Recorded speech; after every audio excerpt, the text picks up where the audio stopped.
Alright, so here we go. This is what the fully assembled thing is going to look like. The cabinet's going to look like. We're going to get a monitor in here, cut it out whenever we get the monitor size. We'll put that in there. But the real key, the real difference of what I was making here is this control panel. What you're going to be able to do is slide it right out, take it somewhere. You'll have plugs on the back or on the bottom, not sure yet, for HDMI and power, video and power. And then when you come back home, you can do this. That way you can take this thing anywhere you want to go without having to take the whole cabinet. Next step, I skipped a step. I didn't get any video of this, but after a little bit of trial and error, I ended up cutting the holes. Let me flip this around. Ended up cutting the holes for the buttons. These 6 here are for the buttons, the main buttons. These 2 here are for select and start for the joystick, and then this is all just the same thing, player 2. This will be attached to this insert here that you saw in the last video. I had attached it, but it comes, right out. But I still have some work to do in here on this piece here that slides in before I want to fully attach this. We had a slightly different layout before, so right now the way the layout is the buttons and the joystick sit square to the front of the unit. I wanted to do them at a slight angle. This one at this angle, this one at this angle, so that you wouldn't have to be standing shoulder to shoulder necessarily with the person next to you. Might make it a little bit easier to play. I attempted to do that and it did not work. Here's that layout. I got pretty far along, as you can see, in it. And me and my daughter agreed we had to bail on that. I did have it laid out here that way, with this one slightly turned this way and this one slightly turned this way. I had a real problem with where I was going to put these buttons.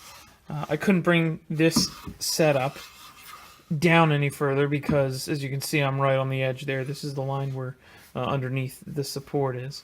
I could put one select button there. I could put the start button here maybe, but we were now getting into this person's controls, and over here again, putting the controls up here was going to be kind of tight with the size buttons that we had. So with the layout being an issue and it just not looking nearly as nice, we scrapped that and we abandoned that plan and went back to the square setup.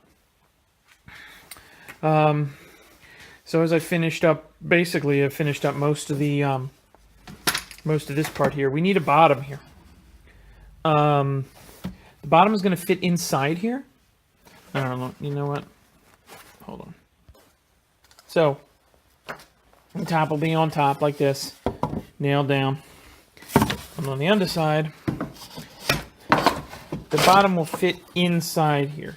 So when it closes, it'll be flush with this edge here. We're going to add hinges on it. It's going to have hinges. Those hinges are going to be recessed. We need the bottom of this to be absolutely as flat as possible. We put it on any kind of surface. We wouldn't want a hard surface. We wouldn't want the hinges that are going to be in here marring the surface underneath. So they'll be recessed flush. We'll use the router for that to get in there and notch a little out of here and then notch a little out of the bottom piece so that they can sit completely flush in there. The latch mechanism,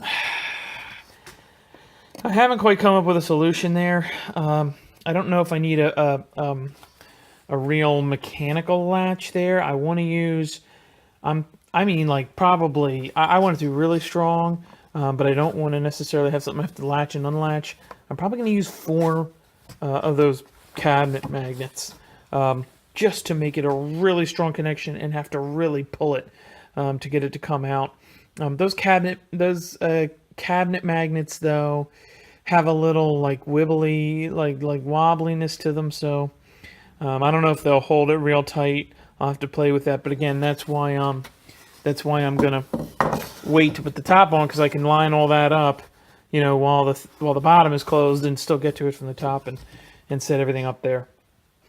Couple of things. Number one, the pie. What does it need for cooling? Does it need any kind of fan, any kind of active cooling? I don't know. I'm at least going to put holes. I may put like a series of like 3 little holes up here on the top, I was thinking, and just let, you know, and maybe a couple on the bottom underneath, and just let convection, you know, cool it. That may be enough. Then again, you know, you're on here and water spills right down in there, or some kind of drink spills in there. It'll go right to the pie. Not ideal either. I mean, I don't know. I could put holes on the side. I put holes on the side, that's fine. I just got to make sure I transition them over in here as well, so that when it's in the cabinet, it's still getting airflow. I may just put a hole on the side, a hole on this side, and, you know, let air flow through them. Maybe try to find a little mini muffin fan. I don't know. Still working on that solution. Try not to spend too much more money. We're already like $270 for everything. How, when we put it back in here and when we take it places, how are we going to connect it to power and video? There's a couple wires coming out of here. You know, make some room down here, and make some room so that, you know, they can fit in here, you know, when it's slid in place. HDMI creates a little bit of a problem there because it is quite the large end. I was going to try to use something like this, maybe mount it inside, give it a little extra room so you could plug something in there from the outside. This port sucks. You push too hard on this, you know, as you're plugging in your HDMI, and it pops out. I had it, and it was sitting around 10 years, and it's a piece of garbage. So that's not a good solution. So I need an HDMI port of some kind. The other option would be to have the wires actually coming out of here and then plug them into something in here somewhere underneath. Again, as I'm sliding this down in here, there's no room. So whatever it is, the wire is going to have to be fished in before I start sliding this in. So, you know, you'd have to like sit it here, plug it in, and then, you know, slide this down. HDMI on this, and then HDMI screen would be ideal. Again, it's got to be a 4:3 ratio. Not necessarily for the retro factor, just for the factor that that's what everything fits into. And if I do a widescreen, the picture on a widescreen, so it goes to the widescreen, isn't going to be quite as tall. It's going to be really wide, but it's not going to be quite as tall as as the same size 4:3 that I could fit in here. So I'd rather have a 4:3 because you just get a bigger picture, you know. But 4:3s are getting harder and harder and harder to come by. This muffin fan. So here we are. So there's going to be a screen in here. That's why I got distracted. Up in here. This screen is going to generate heat. The power adapter for the screen is going to have to be in here. That's going to generate heat. We need a fan. We probably don't need an active fan like this. I'm going to use it if I can. It's 12 volt, so I can get a little adapter. I've got a little wall wart that does 12 volt that I can plug in here and you know, utilize that. I can also use that wall wart to power the fan. And if when I decide to do a nice screen here with lights or something, or maybe a light under here, 12 volt power. I'll have it already built into the board, or built into the box. But I'd like to put the one fan up here, either in the middle or on the side. I'm not sure yet. Whatever. It's going to be mounted underneath, though. Just more explanation and understanding. You know, anyone who wants to build one of these, just realize that it's going to be, you're going to spend a little bit more than you thought, depending on how you want to do it. If you have the wood lying around, I did, and then I didn't, so I had to buy it. You know, I'll go over all the costs maybe at some point and break it down, and I have a whole list I've been keeping track. So maybe at the end I'll go over all that.